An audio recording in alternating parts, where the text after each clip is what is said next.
بازی‌های ویدیویی WRC به بازیکنان این امکان را می‌دهند که هیجان و شدت مسابقات رالی را از راحتی در خانه خود تجربه کنند.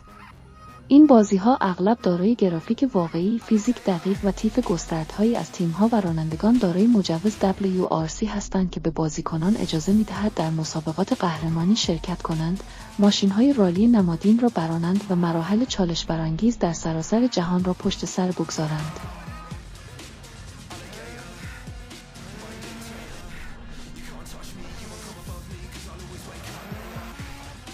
بازیکنان می‌توانند در محیط‌های مختلف از جمله جنگل‌ها، کوه‌ها، بیابان‌ها و موارد دیگر حرکت کنند و شرایط آب و هوایی مختلف لایه‌ای از دشواری را اضافه می‌کند. بازی‌های WRC معمولاً حالت‌های بازی مختلفی را ارائه می‌کنند، از جمله حالت شغلی تک نفره، گزینه‌های چند نفره و حتی پشتیبانی از واقعیت مجازی برای تجربه‌های فراگیرتر.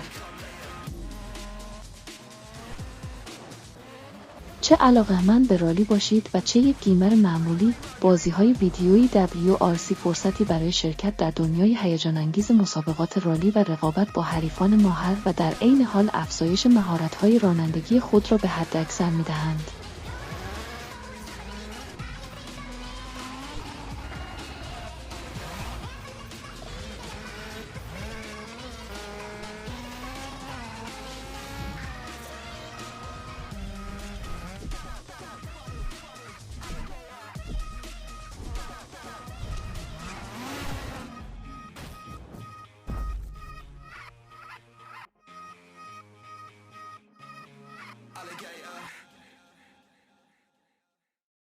PlayStation